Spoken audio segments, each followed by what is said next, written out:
Cuba, February 1961. Che becomes Minister of Industry. He is 33 years old. He is deeply dedicated to establishing a socialist society as quickly as possible.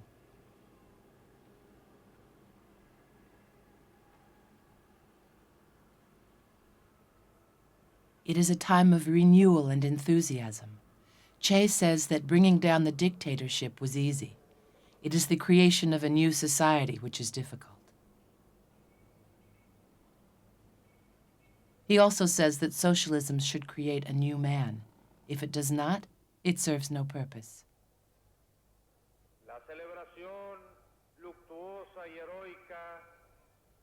Again and again, he explains his vision of a more just, more fraternal society. Sometimes, in order to realize his goals, he is severe and demanding and imposes a strict, rather military discipline. En las luchas independentistas de nuestros mambises, pero luego tiene un antecedente cercano, también de derrota, también luctuoso y heroico. El 26 de julio fue de 1953. Very early on, the Americans begin to fight against and boycott the young revolution, whose leaders are forced to look for help elsewhere. Che becomes a traveling man. He visits all the progressive third world countries, all the outposts of the socialist world. He travels 3 times to the Soviet Union, which supports Cuba economically and militarily. Che remains skeptical. He, who detests privilege, the nomenclatura, and all bureaucracy, keeps his opinion of the Soviet Union to himself, as he believes it is permanently stuck in a rut. He is vehemently opposed to the policy of peaceful coexistence, which allows the Russians and the Americans to divide up the world.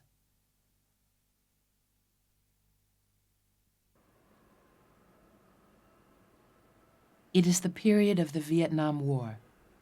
Che makes the statement that will become so famous about having to create 2 or 3 Vietnams in order to stand up to the Americans. In February 1965, he gives a speech in Algiers in which he criticizes the socialist camp for exploiting third world countries, thus collaborating with Western imperialism. 2 weeks later, he returns to Havana, where a government delegation is waiting for him. Something serious appears to have occurred. In a few seconds, Che will learn that through the Cuban government, the Soviets have officially condemned his speech in Algiers. In the airport lobby, Fidel Castro and President Dorticos await him. Castro and Che spend the next 2 days behind closed doors, holed up in the government palace. No one knows what goes on between the 2 men, or exactly what it is they discuss. Nonetheless, a week later, Che submits his resignation to the ministry, and from that moment on, he will never again be before the public eye.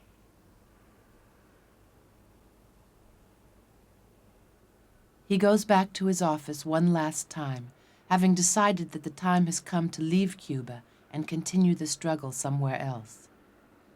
He sits down to write 3 farewell letters, to his parents, to his children, and to Fidel Castro.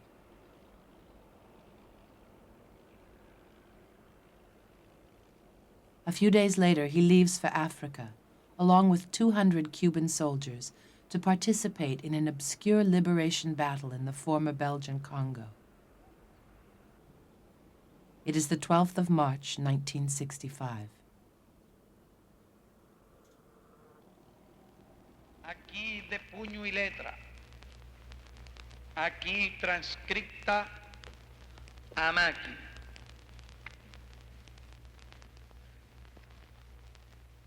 Del compañero Ernesto Guevara. Several months later, Fidel Castro reads Che's letter at the convention for the founding of the new Cuban Communist Party. Y dice así: Habana, año de la agricultura, Fidel, siento que he cumplido la parte de mi deber que me ataba a la revolución cubana en su territorio y me despido de ti, de los compañeros, de tu pueblo, que es ya mío. Hago formal renuncia de mis cargos en la dirección del partido, de mi puesto de ministro, de mi grado de comandante, de mi condición de cubano. Nada legal me ata a Cuba, solo lazos de otra clase que no se pueden romper como los nombramientos. Haciendo un recuento de mi vida pasada, creo haber trabajado con suficiente honradez y dedicación para consolidar el triunfo revolucionario.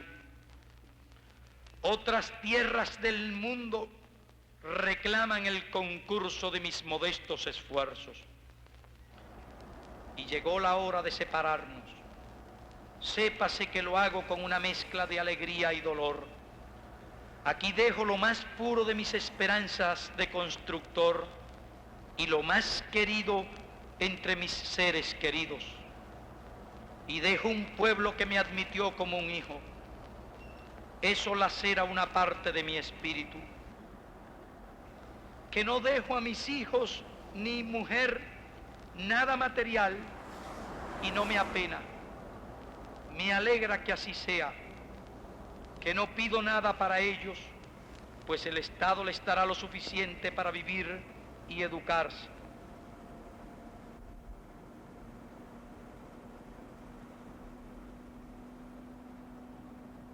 After the long months spent in Africa, Che returns to Cuba to undergo training along with his men in a Cuban army camp.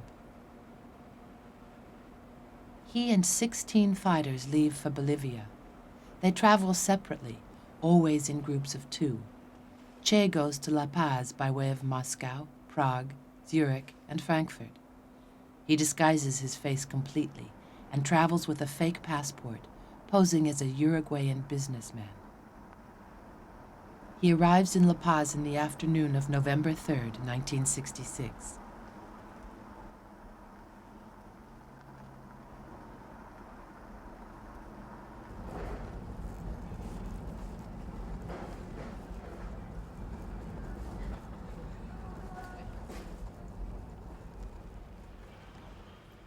He goes to the Hotel Copacabana.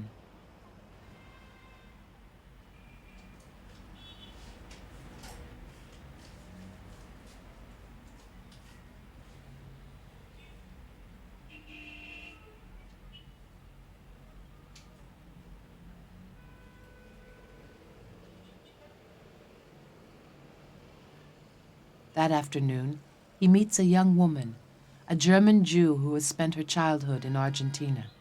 Her name is Tanya, and she has lived here since 1964 upon Che's request. She is in charge of logistics and has helped recruit Bolivian rebel fighters. Che spends the evening and the night of November 3rd in La Paz and sets off early the next morning. The 4th and 5th, he is en route for the province of Santa Cruz to the guerrilla outpost there. Along the way, he is joined by Tuma, his closest ally.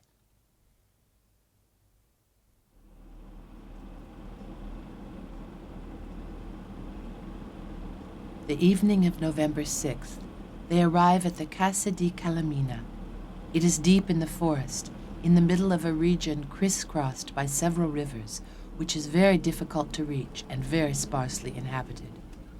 The next day, Che begins writing in his journal, first in a type of school notebook, then later in a German date book which he bought when he was passing through Frankfurt.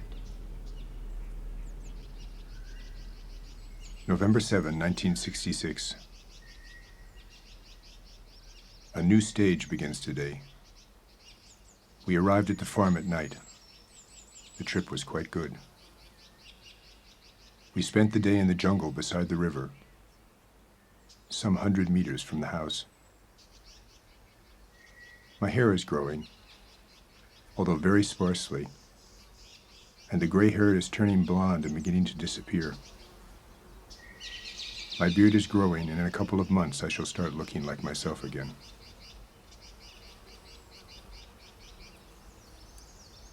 November 14. A week in camp. Marcos and Rolando arrived at noon.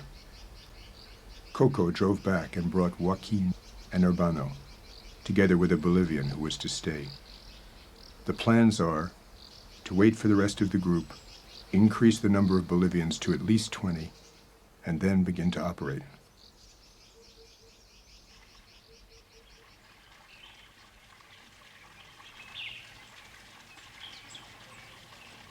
The guerrilla detachment sets up camps in the forest around the Nacahuazu River, several hours on foot from the Casa de Calamina.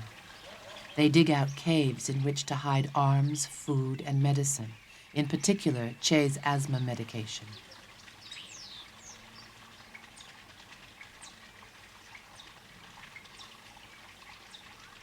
Their goal is to create a central nerve center in Bolivia, from where the guerrilla operation would expand to neighboring countries. Che plans for a long-term struggle that might last years or even decades. At the beginning, there are 50 guerrillas, 30 Bolivians, 16 Cubans, 3 Peruvians, and 2 Argentinians. Some of the Bolivians have received military training in Cuba. Most are, or have been, members of the Bolivian Communist Party. The Cubans are experienced soldiers who have already fought by Che's side in Cuba and in Africa. They were among his closest co-workers in the Ministry of Industry and were part of his private guard. December 31. At 7:30 a.m., the doctor arrived with news that Monge, General Secretary of the Bolivian Communist Party, was here. I went with Inti, Tuma, Urbano, and Arturo. The meeting was cordial, but strained.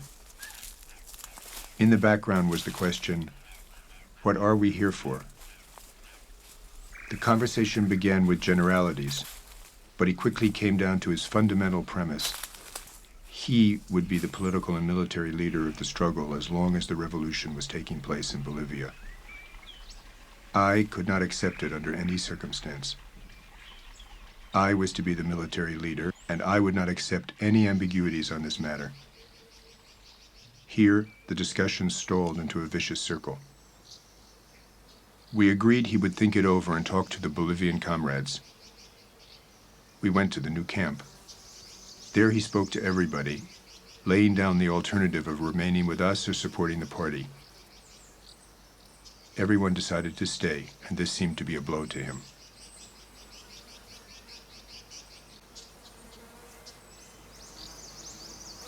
Por acá, cerca, de este campamento central, donde ahora indudablemente no deja de embargarle a uno la nostalgia, la tristeza, pero también el recuerdo de gente heroica que dio su vida por uno de los ideales más grandes, que es el de cambiar la sociedad, que es el de hacer la revolución, que es el de, desde abajo, ir juntándose con los más pobres, con los más desheredados, que son los campesinos.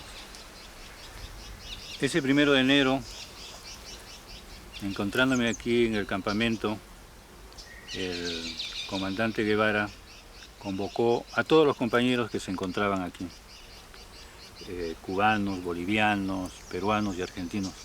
Los convocó en este mismo campamento central, alrededor, todos formaron un círculo y el Che, parado, empezó a hacer un breve resumen de la conversación con Monge.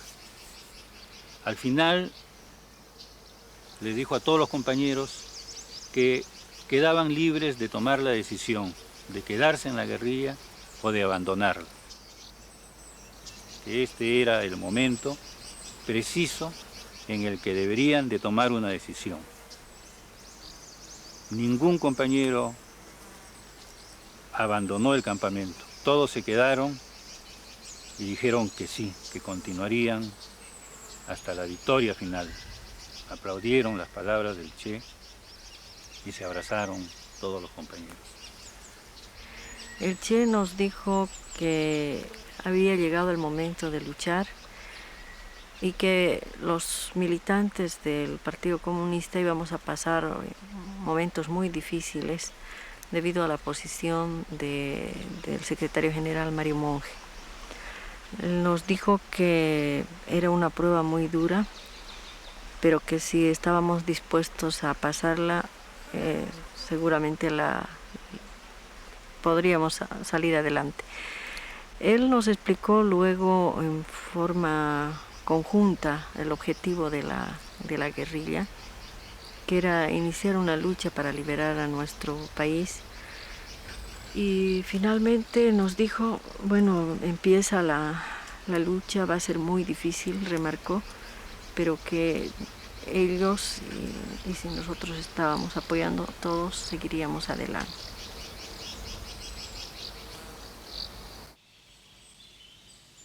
January 31, last day at camp.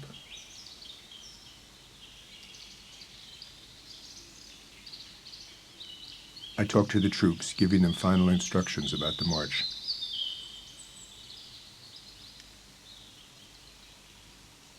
Tanya has left.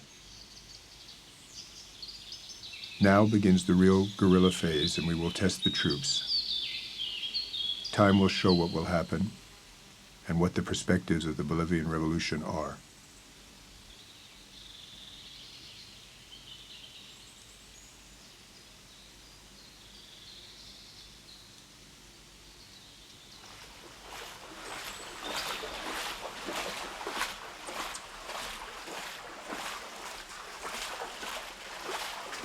We walked from morning until 4 in the afternoon with a 2-hour stop at noon for some soup.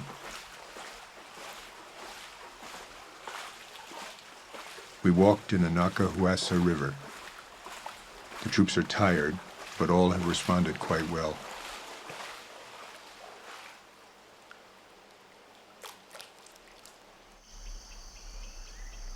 I have been relieved of almost 15 pounds and can walk with agility, even though the pain in my shoulders is at times unbearable. I made it by sheer guts, for I am very exhausted. I had a fainting spell as we reached the top of the highest hill. From then on, I walked by forcing myself. The highest point of that area has an altitude of 1,420 meters and overlooks a vast area including the Rio Grande, the mouth of the Nacahuasu, and part of the Rosita. I waited until all the men were together and then spoke about the significance of our effort to reach the Rosita, explaining how this type of privation was an introduction to what we would suffer in the future.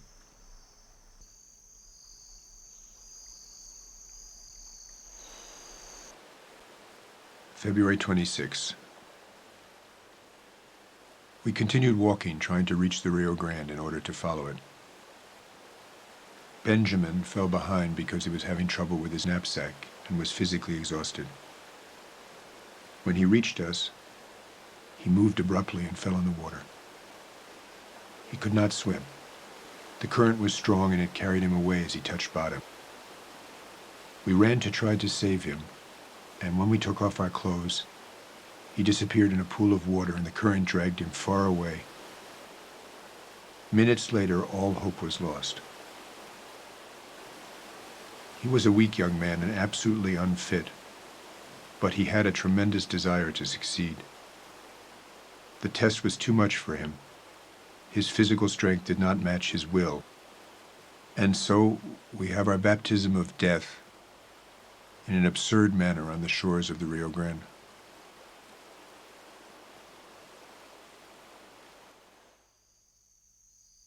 March 4. The hunters caught 2 monkeys, a parrot, and a dove, which was our dinner, together with sprouts of palm, abundant in this creek. The men are still weak, and not all the Bolivians will hold out. These last days of hunger have caused a weakening of their enthusiasm. The men are getting increasingly discouraged. had seen the approaching end of the provisions. The next stage will be of fighting and decision.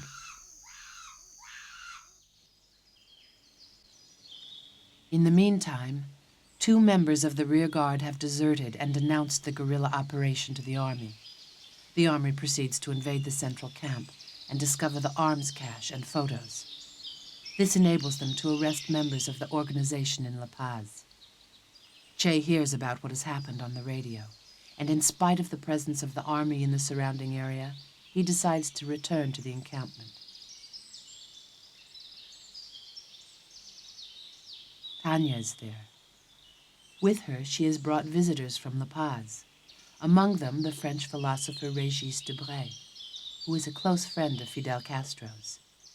He decides to stay with the guerrilla detachment.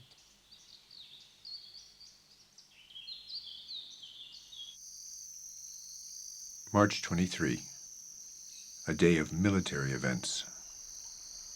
Shortly after 8 a.m., Coco came running to report that a section of the army had fallen into the ambush. The result: 7 killed, 14 uninjured prisoners, and 4 wounded.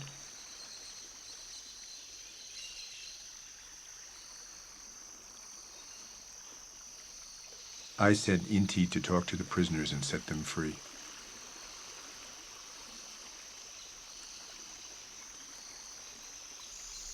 Fue aquí la primera emboscada donde cayeron 7 soldados. Vinimos a recogerlo porque los militares de alto grado nos obligaban. Desconfiaban de todos los de Lagunilla, de todos los que son del pueblo. Yo, en mi condición de agricultor de ese entonces, vine. Y estando recogiendo los muertos, sufrí una herida por acá. Y había por acá un muerto, 7 en total había. Today the news about the ambush exploded, monopolizing all the space on the radio and producing a multitude of communiques. The official report includes 1 more shot than we do, and it reports them as wounded and later executed by us.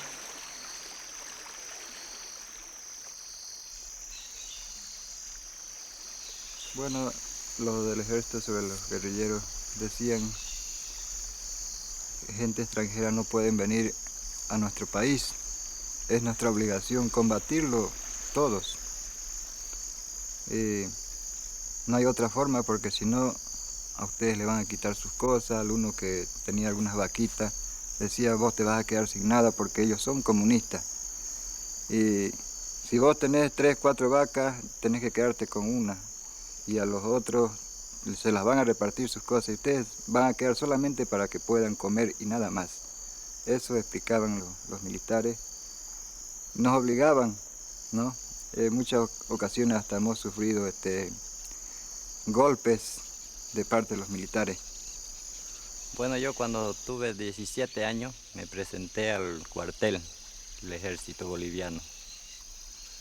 Y en ese entonces, en el 67, comenzó la guerrilla del Che Guevara. Y al entrar ya a combatir hacia Ñacahuazú, de eso hemos seguido a los guerrilleros, pero sufriendo de comida, de sed, de hambre, de todo. No teníamos qué comer. En cada combate que teníamos, nosotros los hacíamos con un esfuerzo, el último esfuerzo que teníamos, porque claro, estábamos mal alimentados. Toda la alimentación que llegaban los sargentos, los oficiales agarraban y lo vendían, y a los soldados, a nosotros soldados, nos dejaban sin comer y lo hacían negocios ellos.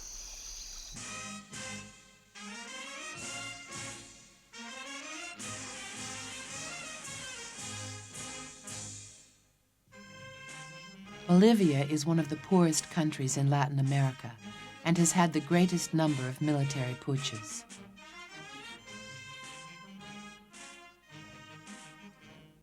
In this year of 1967, General Barrientos comes to power. After a putsch, he is elected president of the republic.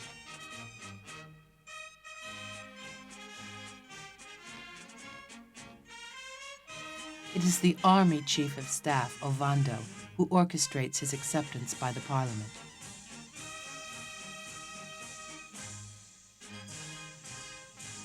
Barrientos himself takes control of the fight against the guerrillas.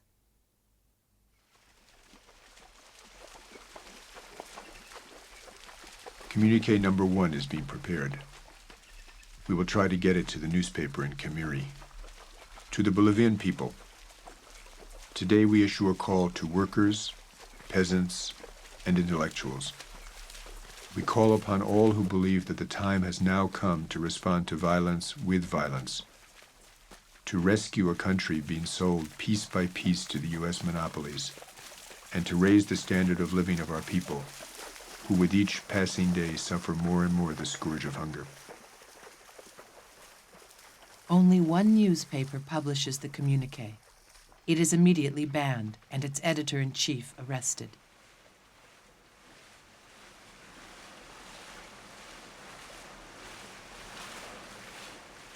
The radio reports continue to be full of news about the guerrillas.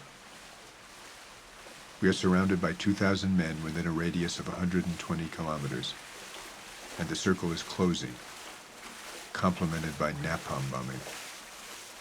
They have established our position with absolute precision between the Yaqui River and the Nakahuasu, and I fear that they will try to surround us.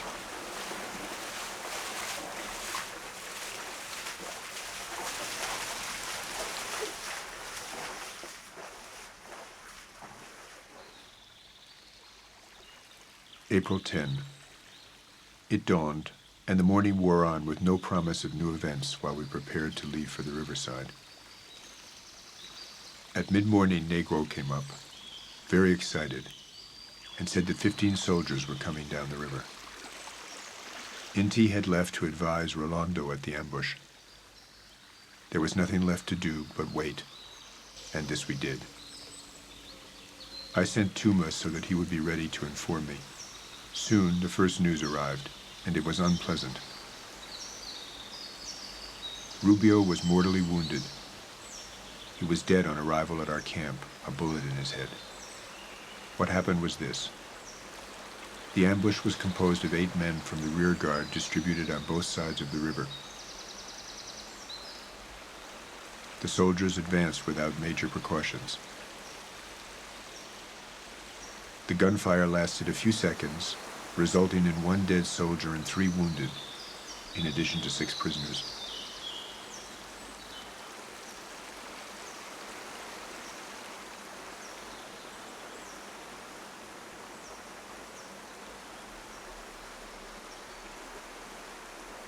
In the morning, we started to transfer all the implements, and we buried Rubio in a small, shallow grave owing to the lack of materials.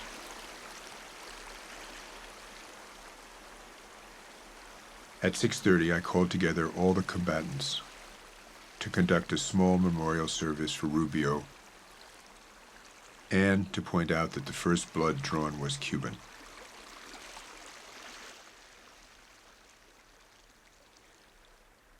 We reached Ticucha at 3:30 and Maison at 6:30.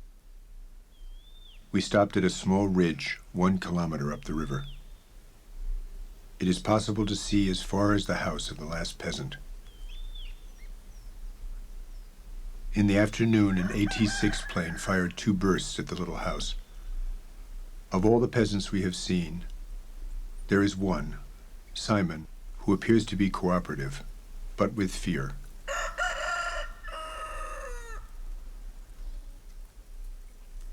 April 25, a black day. At 10 in the morning, Pombo returned from the observation post, advising that 30 soldiers were going toward the little house. We decided to improvise an ambush along the path leading to the camp. We hastily chose a small stretch bordering the creek with a visibility of 50 meters. A short while later, the advance guard appeared. On the army side, intermittent firing began.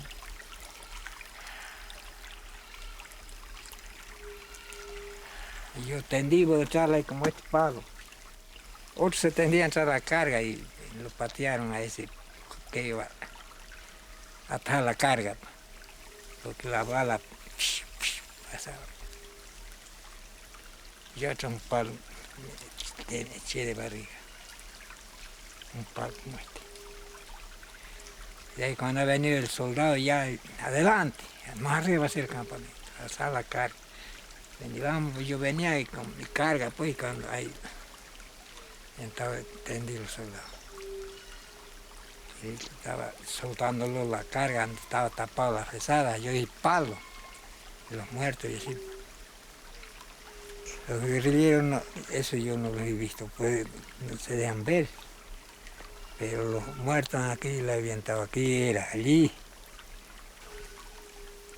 No lo he visto yo los guerrilleros, ¿por qué?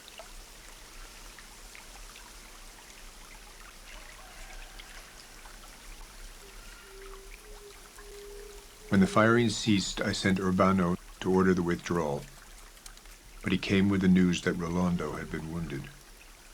They brought him a short while later, dying from loss of blood, and he died when we began to administer plasma. A bullet had fractured the femur and the whole nervous vascular bundle, and he had lost too much blood before any action could be taken.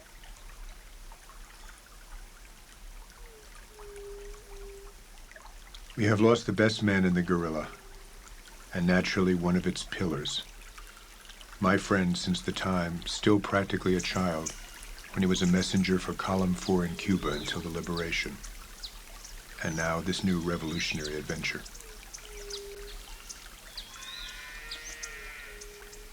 The rest was the slow operation of withdrawal, recovering everything and the body of Rolando. At 3 p.m., we buried the body under a thin layer of earth.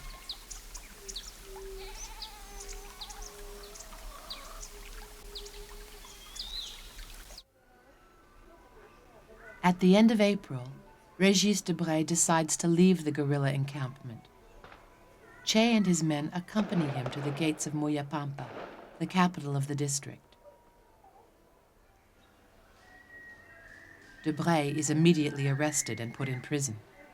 A few months later, he is court-martialed and sentenced to life imprisonment, although he has not participated in any battle.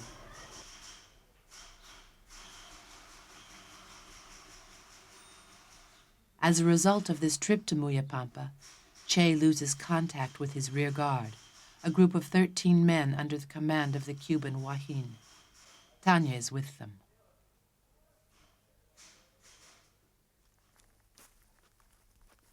May 14. We left early, but reluctantly, for Lake Pirirenda.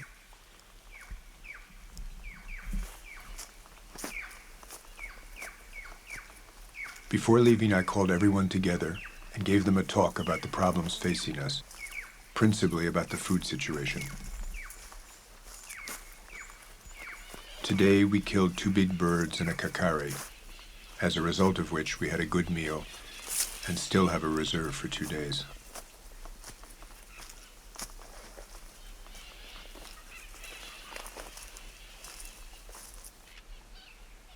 May 15, day without any news.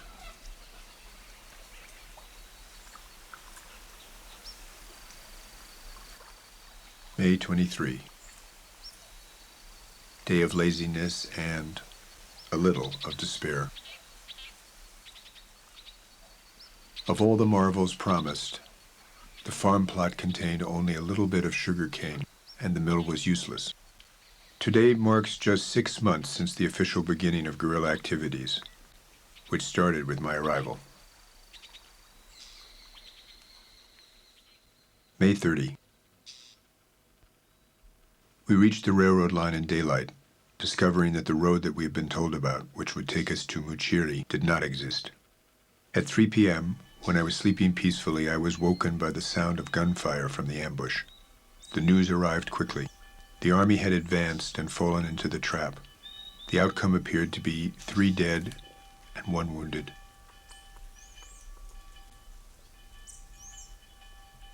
For tomorrow, it is my intention to cross the railroad tracks and lead toward the mountains. In May, President Barrientos puts into effect a state of emergency. Hundreds of people are arrested.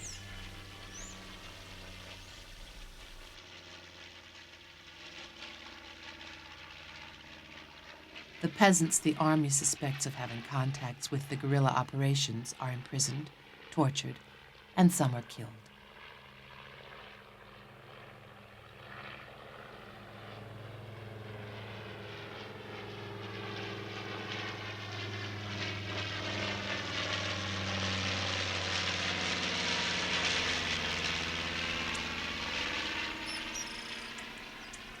There is news about the state of siege and the threat from the miners, but it all comes to nothing.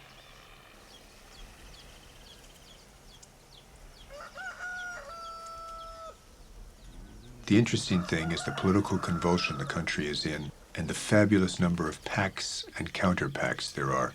Rarely is the possibility of the guerrillas becoming a catalyst seen so clearly.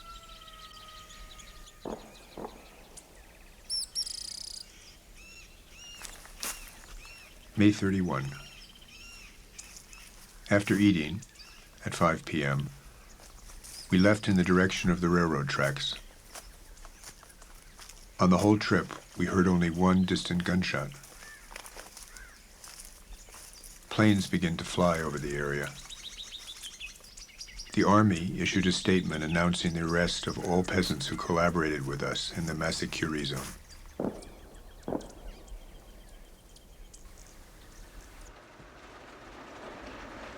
June 3. A very peaceful day. We stayed at the ambush, but the army did not advance. Only a small plane flew over the zone for a few minutes. At 5 p.m., an army truck came by, the same one as yesterday, with two very young soldiers lying down in back, wrapped in blankets. I did not have the heart to shoot them, and my brain didn't work fast enough to take them prisoner, so we let them pass. At 6, we lifted the ambush and continued down the road. In the night, a cold wind from the south passed over, accompanied by a fine drizzle that lasted all night.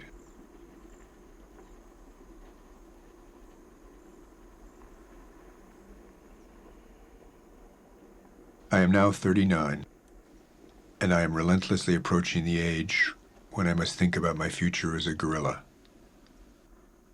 But for now, this is what I am. My asthma is seriously affecting me, and there is little of my medicine left.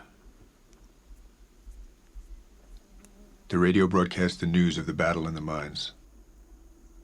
The Argentine radio is reporting 87 victims. The Bolivian stations are silent about the number.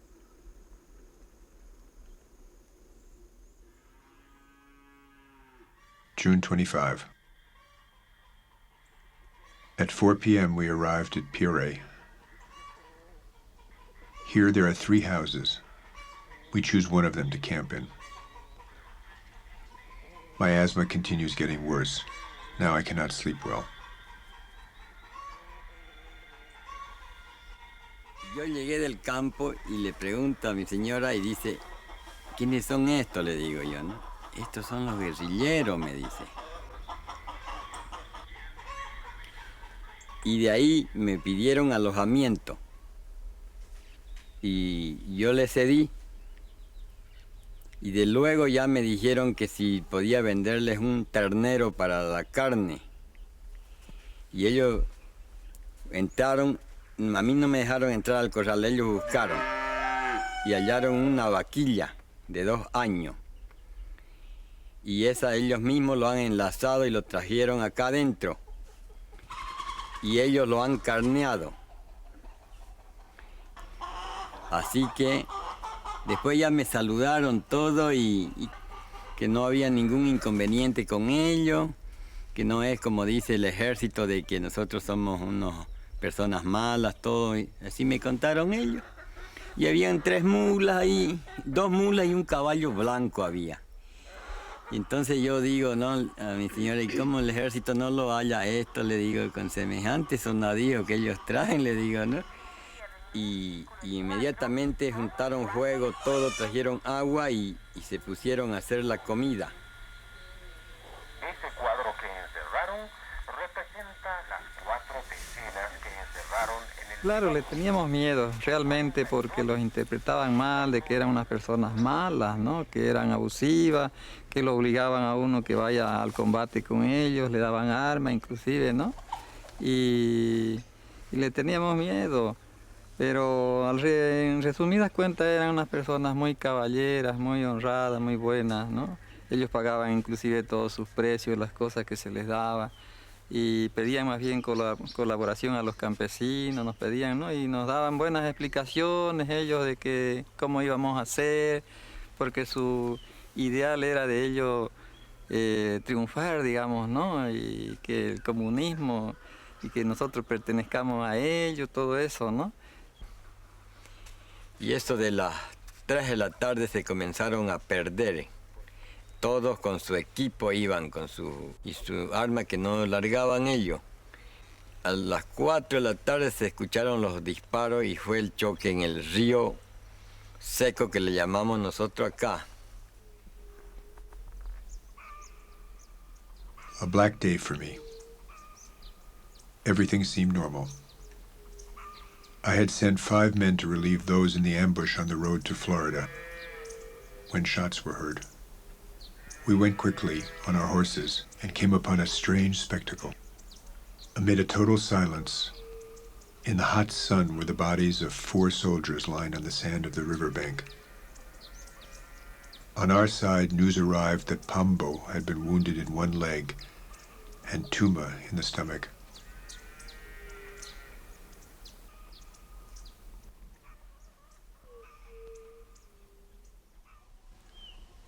We took them quickly to the house to operate on them with their instruments that we had there. Pambo's wound was superficial, but Tuma's wound had destroyed his liver and punctured his intestines, and he died during the operation.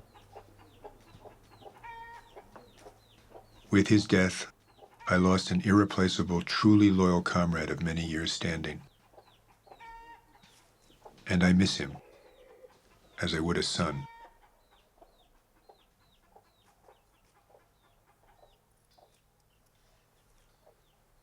El Che estaba junto al fuego así, estaba él triste, preocupado, y los otros guerrilleros venían y lo miraban y se regresaban vuelta. Y él estaba algo dolorido, parece, enfermo, tenía asma, así que tenía cansancio, así hacía él. Y estábamos los dos ahí, y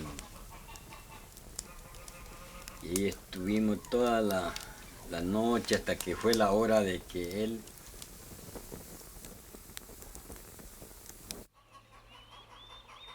After carrying out the painful task of burying Tuma in a poorly made grave, we continued on our way.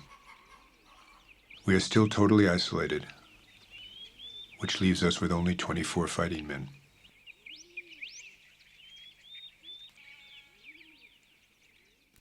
June 30. President Barrientos held his press conference, and, while admitting my presence in Bolivia, predicted that I would be liquidated in a few days. He repeated the usual stupidities, calling us rats and snakes, and he confirmed his intention to punish Debray. They accused me of being the instigator of the rebellions in the mines. The political news indicates a tremendous crisis in the country, and there is no way to determine how it will turn out. The government is disintegrating rapidly. It is a shame that we don't have 100 more men at this moment.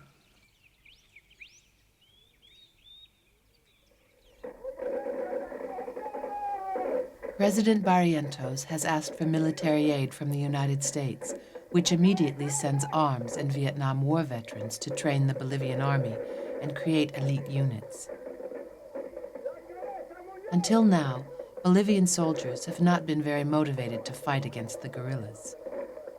Some of the officers believe that in giving aid, the Americans are meddling in the country's internal affairs.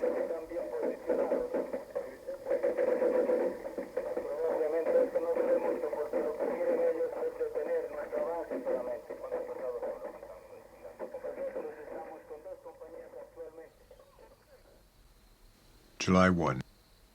The lack of peasant recruits continues. It is a vicious circle. To get this enlistment, we need to settle in a more populated area, and for this, we need more men. The massacre in the mines has cleared the picture for us.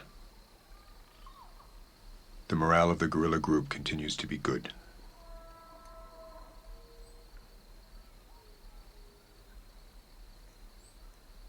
August 7. Anselmo, the old horse, died today, and we have only one left. My asthma continues, and the medicines are running low. On this date, it is exactly 9 months since the guerrilla was formed, and we arrived. Of the first 6 men, 2 are dead, 1 has disappeared, 2 are wounded, and then there is me with a case of asthma, which I don't know how to stop.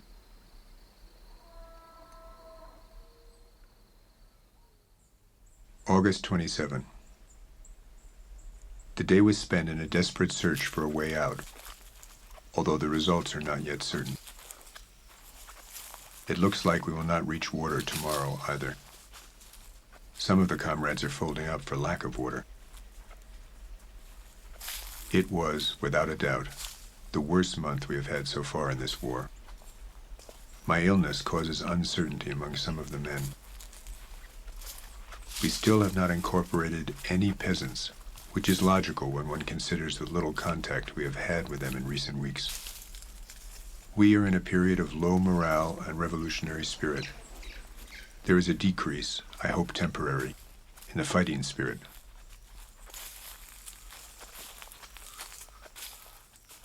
On September 3rd, Che hears on the radio that his rear guard has fallen and been completely annihilated in an army ambush by the banks of the Rio Grande.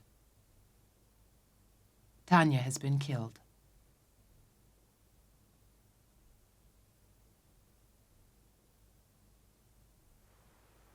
September 10. Bad day. I crossed the river, swimming with the mule, but I lost my shoes in the crossing, and now I'm wearing sandals, and I do not particularly enjoy it. Also, planes and helicopters have flown over the area. In the morning, the radio reported that Barrientos declared that I had been dead for some time, and that everything was propaganda. And at night they said that he was offering 50,000 pesos for information, leading to my capture, dead or alive.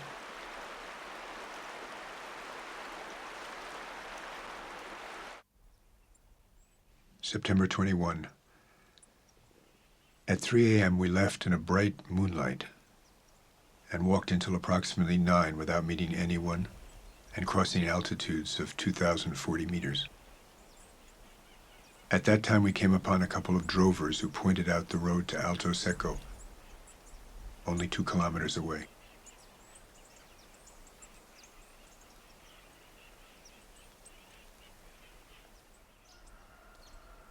When we reached Alto Seco, we discovered that the mayor apparently left yesterday to report to the army that we are near.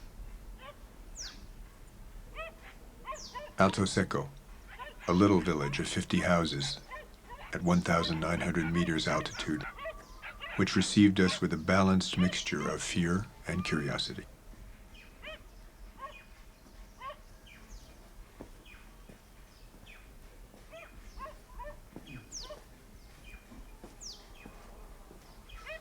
En la mañana del 22 de septiembre, más o menos a la madrugada, a las 5 de la mañana, yo escuché pasos por acá por la plaza y escuché que charlaban una gente aquí en mi puerta.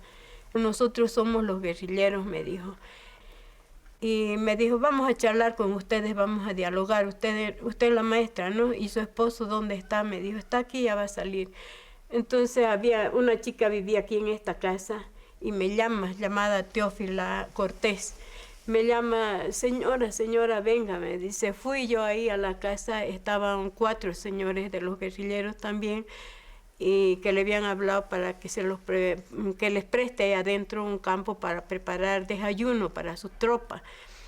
Entonces yo he ido y hemos estado hablando un poquito cuando hemos visto que bajaba un señor con una mula, montado en una mula por acá, ha llegado por esta parte. y estaba allí otro guerrillero al frente, sentado con su olla, y me dice él, ese que viene es nuestro jefe. Han venido a las 7 de la noche. Ha venido adentrado el que le decían jefe, por entonces que no sabíamos nosotros que era el Che. Y me dice, aquí vamos a hacer la reunión. ¿Qué pensaban de las guerrillas? Me dijo. Claro, yo media asustada le digo, yo dice que ustedes eran malos, le digo que se servían de los campesinos y después no les pagaban. Eso es falso, señora, porque a nosotros lo que nos han traicionado son los campesinos, me dijo. Nosotros estamos luchando por la gente pobre, por la gente humilde, pero sin embargo no hemos tenido respuesta de ellos. En eso ya comenzó a adentrar la gente, que ellos fueron así casa por casa, iban tocando y sacando siquiera una persona de cada casa, cada domicilio. Más o menos unas 30 personas se han reunido aquí. Ha comenzado el que ha dirigido la reunión, ha sido el Inti Peredo, no ha sido el jefe. Como le digo, se notaba muy cansado y él no podía mucho hablar. Entonces él ha dirigido la reunión, dijo, los hemos reunido para que ustedes no vayan a pensar que nosotros somos gente mala, que venimos a hacerles algún daño aquí. Solamente estamos luchando por la gente pobre, por la gente desposeída, dijo. Más o menos ha durado la reunión 1 hora y media, sí. In the evening, Inti gave a talk in the local school to a group of 15 amazed and silent peasants, explaining the scope of our revolution. The teacher was the only one present who responded. He asked a lot of questions about socialism.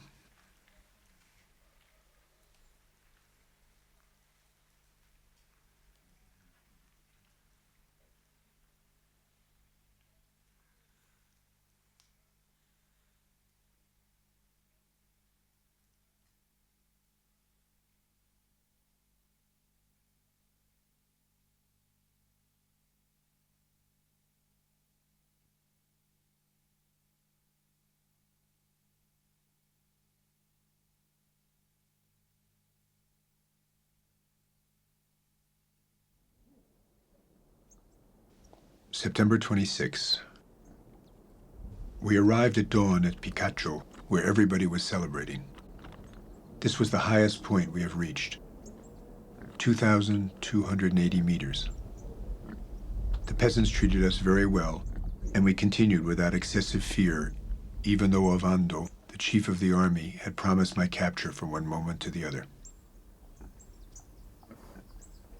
Han llegado de mañanita, oscuro el día. Más o menos a las horas que han llegado ustedes. Ellos han llegado de 2 en 2. El Che adelante montado en una mula.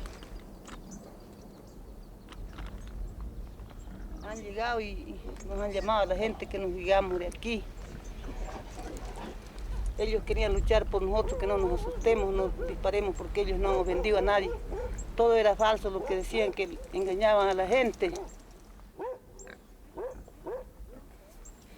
Coco nos ha llamado aquí harta en la cancha. Cantaba el Coco, ha cantado, pues no es que quería compartir con nosotros. Cantaba. Quería compartir, quería decir hasta tu perrito cantaba. Eso le que no juzgamos, tenía una alegría él de vernos nosotros, gente pobre, gente humilde, porque en todas las partes que ha llegado nadie lo ha esperado. Solamente aquí nosotros lo hemos esperado. Eso ha hablado, estoy viva yo. Eso han hablado por 1 y 1000 veces aquí. Y a mi hijito, yo con mi guagua alcanzándoles chiche por acá. Tú, varoncito, sos hombre, corajudo, fuerte, pero vamos a luchar por vos, porque vivas feliz, vos, le decían a mí. Y le hacía así su carita. El Che mirando, ahí sentado, porque era monte, aquí era monte. Sentadito con su gorra verde y su pipa. Fume, sin dejar, no dejaba de fumar él. Contento él. Yo un cántaro de chicha grande así, tengo ahí hasta ahora. Ese le ha alcanzado redondilla todita la gente. El Inti Peredo, la mula lo ató ahí, se desgranaba de gusano de su panza. De tanto andar. Se han comprado a barca. Y sus zapatos lo han botado por acá abajo. Y ven cómo andamos. quemados del andar por los bosques, por los ríos, por la serranía, por luchar por ustedes pobres que viven botados en estos campos, para que los ricos sean más ricos y los pobres más pobres, decía. Eso van a rogar que triunfemos para que tengan una vida tranquila, ustedes no sufran aquí, decía. Y después, los higuereños estaban aquí, ellos se han ido adelante a dar parte para allá. Ellos han ido a dar parte, que los guerrilleros iban por aquí. Este es el camino. Aquí el caminito este era. Este camino. Y por aquel papalcito, por aquel papalcito que está la gallina. Por ahí es el camino que teníamos, no teníamos carretera nosotros. No teníamos, era ese caminito. When we arrived at Higuera, everything changed. All the men had disappeared, and there were only a few women. Coco went to the telegraph operator's house and brought back a message in which the sub-prefect of Valle Grande tells the mayor that there were reports of the guerrillas in the area, and any further news should be communicated immediately.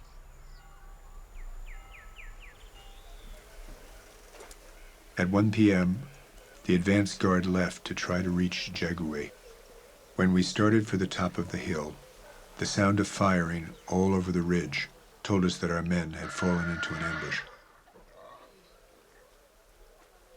I organized the defense in the village, awaiting the survivors, and designated a small path leading to the Rio Grande River as the retreat route.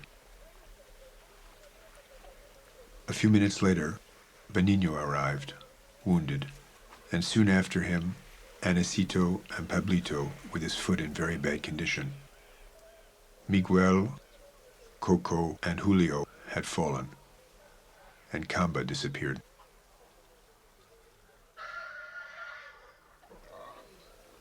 The rear guard quickly ran for the creek, and I followed, still taking the 2 mules. The ones behind were fired at, and they took longer. Inti lost contact, but in a little while he caught up with us.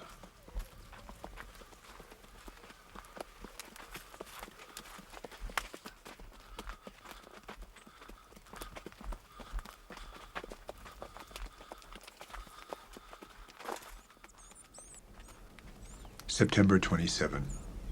At 4, we started the march again, trying to find a place we could ascend. In front, there was a rocky hill which did not look difficult. We ascended a bit more to escape from the overhead plains, reaching a very sparse little woods. In the morning, we saw a column of soldiers climb a nearby hill, their equipment shining in the sun. By midday, we could hear scattered shots and some concentrated gunfire, and then shouts, "There they are. Come on out. Are you coming out or not?" along with more shooting. We do not know who the man was, but we think it was Camba.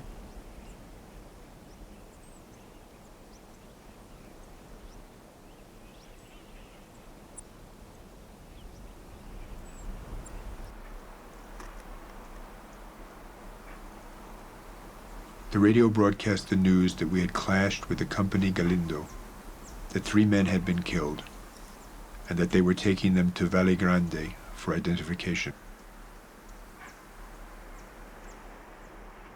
Our casualties have been very heavy this time. The worst of all is having lost Coco, but Miguel and Julio were magnificent fighters too, and the human value of the 3 is incalculable.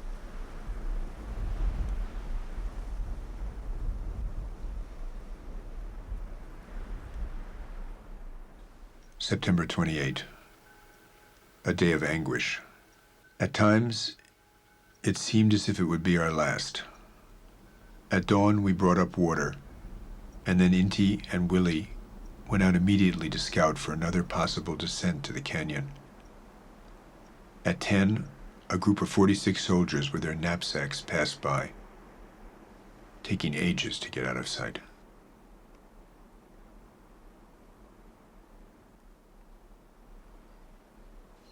September 30.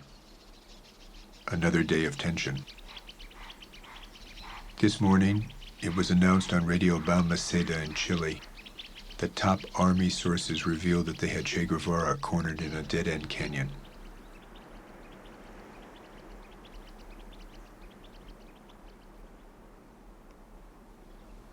It should have been a month of recuperation, and it was just about to be. But the ambush, in which Miguel, Coco, and Julio were killed, ruined everything. The situation is the same as last month, except that now the army appears to be more effective in its actions, and the peasants do not give us any help and are turning into informers.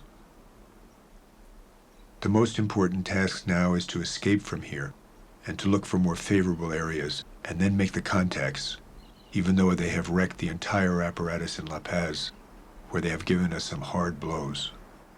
The morale of the rest of the men remains fairly high.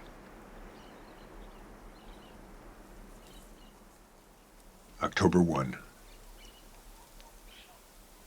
Nothing much happened on this first day of the month. At dawn, we reached a sparse woods where we set up camp, posting guards at different approach points. The day went by without the slightest sign of soldiers, but some goats being herded by dogs passed by our position, and the dogs barked.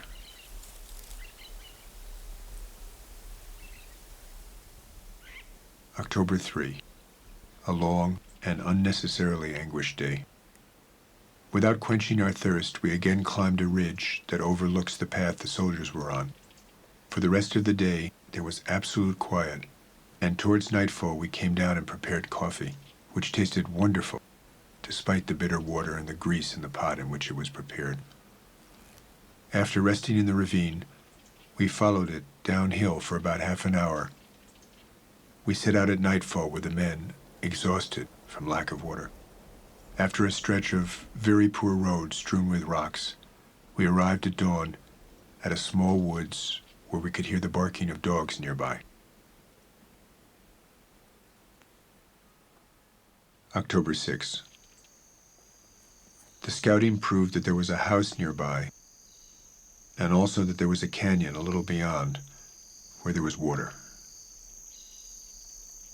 And spent all day cooking under a tree which made a sort of roof for us, despite the fact that I was worried all day because we had passed fairly populated areas in broad daylight and were staying in a hole.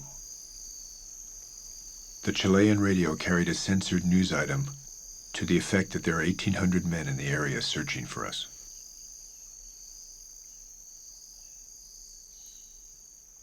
October 7. We have completed the 11th month of our guerrilla operations.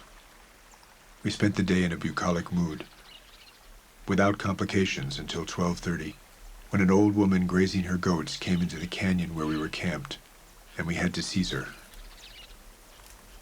The woman has not given us any trustworthy information about the soldiers, saying that she knows nothing, that it's a long time since she has been in this place. She only gave us information about the paths.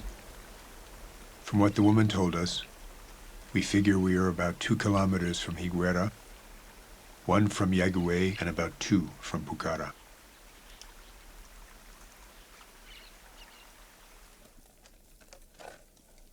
At 5:30, Inti, Anicito, and Pablito went to the old woman's house, where she has 2 daughters, one a half-dwarf and the other crippled. They gave her 50 pesos, telling her not to say a word to anyone, but with little hope that she will keep her word, despite her promise.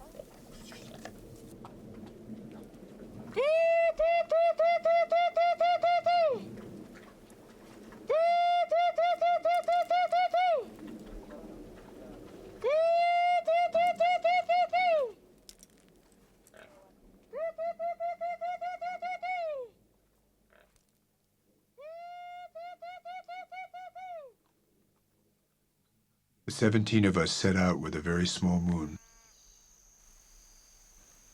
The march was very tiring, and we left a lot of traces along the canyon we were in. There are no houses nearby. but there are patches of potato plants watered by ditches from the nearby river.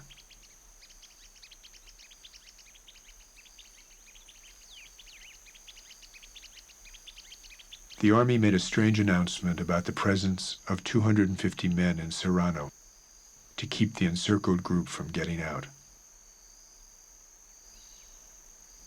They report we are hiding between the Acero and Oro rivers. The news seems to be a diversionary tactic. The journal stops here.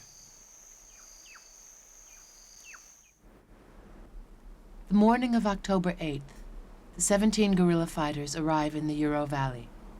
They are not able to move under cover of night as they usually do, because most of them are in extremely bad physical condition. A peasant saw them passing the day before and alerts the army, which immediately assumes its position all around on the surrounding hills. At sunrise, the guerrillas can make out the silhouettes of the soldiers. They now know that they are surrounded, but they do not know if the army is aware of their presence there.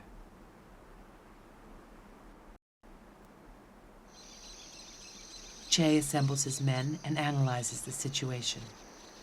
He decides that first they must hide at the bottom of the valley, but they will defend themselves if they are attacked by the army.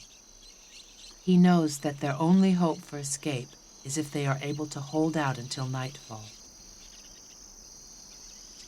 He establishes meeting places in the woods in case they lose sight of one another during the fighting. He sends 2 men to the 2 opposite ends of the valley as scouts. They come back and confirm that they are indeed surrounded. The combat begins around 11:30. The army shells the area where it supposes the guerrillas to be positioned. They fire back with their rifles. Several officers and soldiers are killed.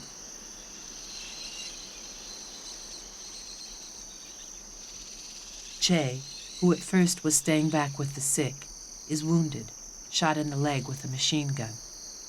Then he loses track of his companions and goes down into the valley. From there he starts shooting at the troops until his rifle is hit and damaged by a bullet.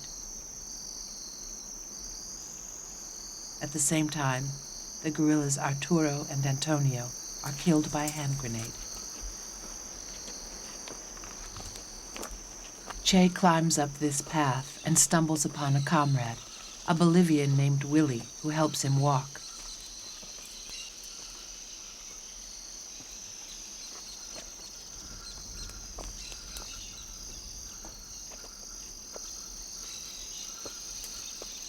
At the end of the path, the 2 men find themselves in an open field. Shooting continues on all sides. It is 3 o'clock in the afternoon. Cuando hubo muertos, muchos gritos de dolor, mucha bala, mucho disparo, a nosotros nos disparaban desde encima. Entonces, Choque dijo, vamos a ver. Era mi comandante escuadra, vamos a ver, nos dijo. Nos están disparando, Balboa, vamos. Salimos hasta aquí. Choque estaba un poco adelantado y lo vio salir.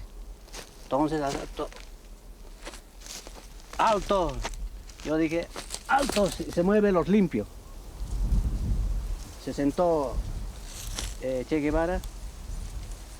Y yo casi le apreté el gatillo, pero en ese momento dijo, más les conviene que no me maten porque yo soy el Che.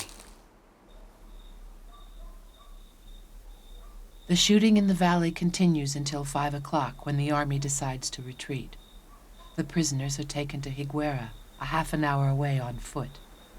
The dead soldiers and the 2 dead guerrillas, Arturo and Antonio, are carried on stretchers, followed by Che and Willie, who are gagged and surrounded by soldiers.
The prisoners are led to a little school in the village. Che is put in one room with the bodies of his 2 dead comrades, Arturo and Antonio, and Willie is put in another room.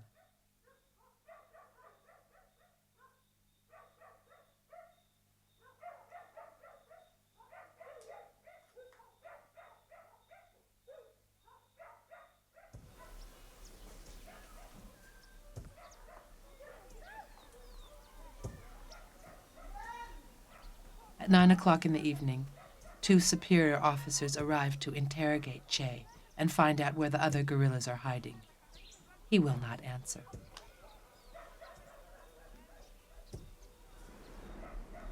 That evening in the village, the shouts and singing of the soldiers can be heard, celebrating their victory.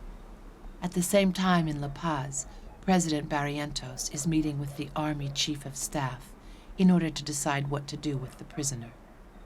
The same evening, he goes to the home of the American ambassador to discuss the situation with him.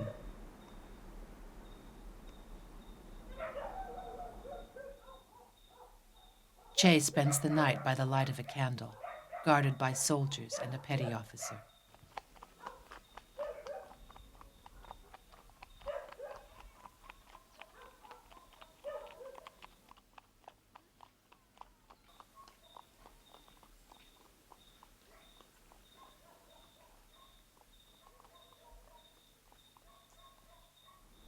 The next morning at 6 o'clock, a helicopter lands in the field behind the school.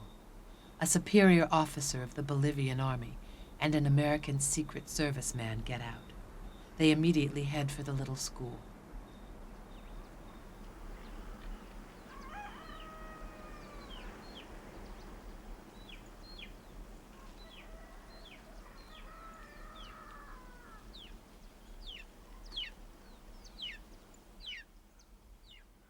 The prisoner is again interrogated. The CIA agent, a Cuban exile, insults and mistreats Che.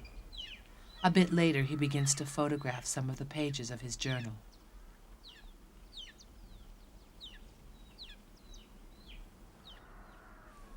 El día que lo capturaron al señor Guevara, llegó aquí a la Higuera entre el día y la noche. Entonces nos quedamos impacientes hasta el día siguiente para poderlo ver. Entre comentarios estuvimos así la noche. Al otro día, tan pronto amaneció, me levanté y me fui así a la escuela. Él estaba sentado, apoyado a la pared, detrás de la puerta, con las manos atrás, los pies juntos, muy demacrado. Los pies simplemente llevaban la plantilla de lo que parecía haber sido abarcas. Los pies estaban descubiertos, ultrajados. Su ropa completamente deteriorada, sucio, pálido, preocupado. Aunque cuando yo entré se portó amable, sonrió. Y ahí ya entramos en amistad. Y empezamos a conversar. Yo le pregunté por qué yo lo veo, le dije que usted es una persona psicóloga. Y usted con ese físico y esa inteligencia, ¿por qué usted tiene que verse así? Ideales.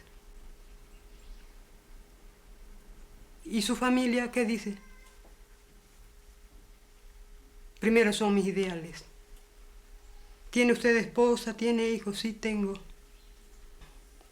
Mira, me dice, yo creo que si me voy, si me llevan vivo, voy a hacer todo. Vas a tener un mejor futuro. La voy a hacer una escuela completa, una escuela moderna, y va a haber aquí todo lo indispensable, porque aquí no tienen nada. Va a haber tractores, se va a hacer caminos, estos son caminos de cabras. Aquí parece que la civilización no llegó jamás. Ojalá, le dije, algún día se le cumplieran sus deseos. La verdad que por eso mismo yo estoy aquí, porque hago carne de la situación en que se vive aquí, condiciones infrahumanas. Charlamos un rato cuando ya entró el militar y me dijo, ¿ya terminaron? Puede salirse.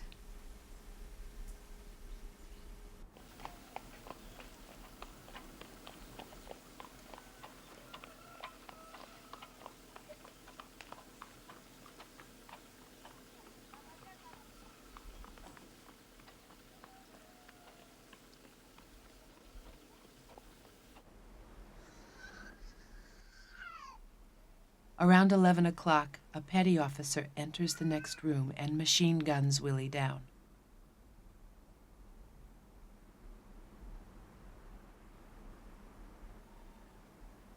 At noon, the CIA agent and several soldiers come to get Che and drag him outside to take his picture.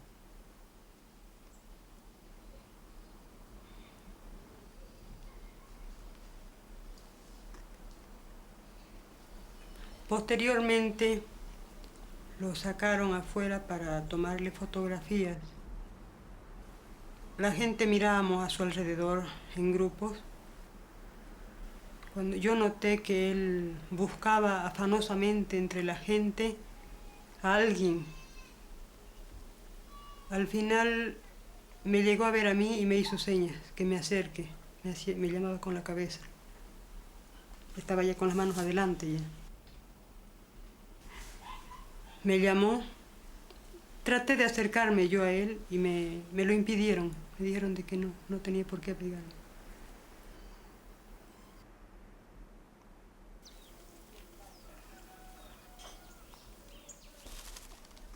Luego nos salimos de ahí nuevamente. Otra vez entré al curso donde estaba el señor Higuera. Y en esa vez no conversamos mucho porque él evitaba, cuando entraba algún militar, él evitaba conversar. Cuando estuvimos solos, él me conversó. Posteriormente me fui a mi casa. Luego se escucharon descargas. Y era el señor Willy, que ya había muerto. El que me dijo que era maestro. Me fui a mi casa y mi mamá ya estaba con el almuerzo. Me dijo, ¿puedes llevarle un plato de comida para el preso? Me sirvió el plato.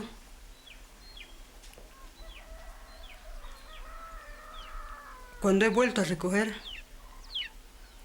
me dijo de que de mucho tiempo se había servido un plato de esa naturaleza, tan sabroso, me dijo.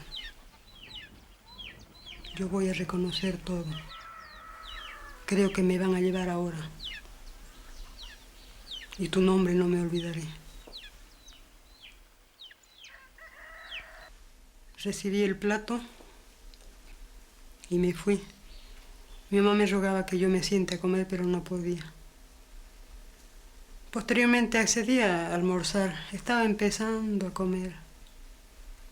Y no había nadie, como en este momento así, no había ni una persona. Nadie, era un misterio.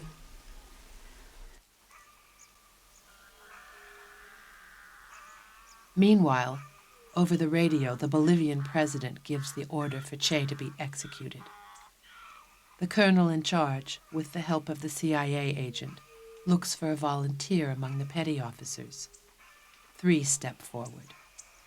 One of them, Mario Terran, makes it known that it is his birthday. He is chosen. Terran walks toward the little school. It is October 9th, 1967, at 1 o'clock in the afternoon. As the officer approaches, Che rises, walks to the middle of the room, and looks his assassin in the eye.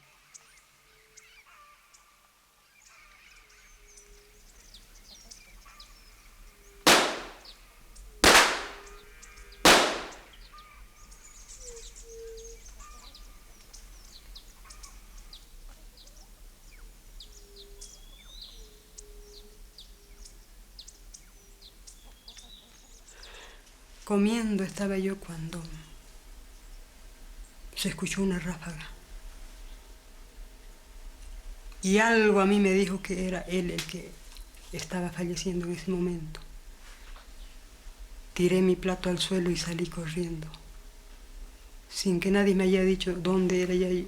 Yo me fui por instinto ahí, entré, encontré el cadáver ya con los brazos extendidos, con los ojos abiertos. No existía una sola persona, ni siquiera un soldado para decir ha sido fulano. No pude advertir a nadie en ese momento. No existía humanamente persona que esté cerca, por lo menos. Me apegué, le miré. Tampoco sangre, no. Parece que el hombre estaba totalmente anémico.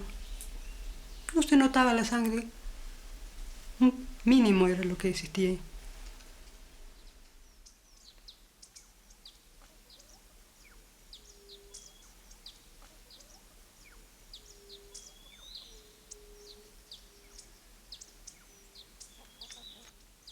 At 2 o'clock in the afternoon, the dead body is transported to Valle Grande, the capital of the district.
Che's cadaver is brought to the Señor de Malta hospital, where it is put in the laundry room.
The evening of Che's arrest, 6 of the surviving guerrillas pass the outskirts of Higuera. They are near the little schoolhouse when they hear the soldiers singing. The next day they watch the helicopter take off, not aware of the fact that it is transporting the still warm body of their commander. At 1 o'clock in the morning, they hear the news of Che's death on the radio. During the next 6 months, they blaze a trail across the Bolivian army lines and fight in dozens of combats. One of them will be shot and will die. The others will succeed in fleeing to Chile after being forced to make the difficult crossing through the mountains. From there, the 3 Cubans, Pombo, Benigno, and Urbano, go back to their country, whereas Inti Peredo returns to Bolivia, where he continues the struggle.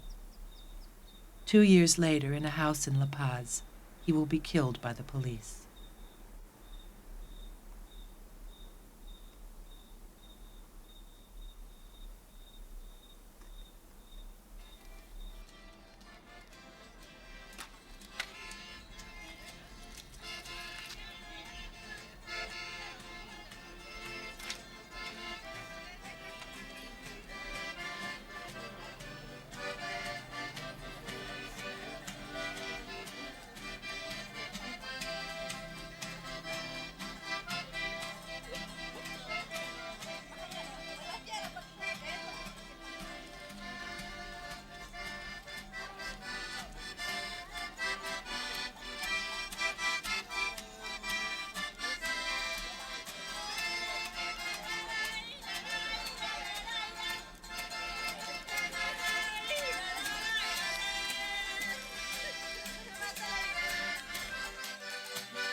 Llevan 8 días, pues.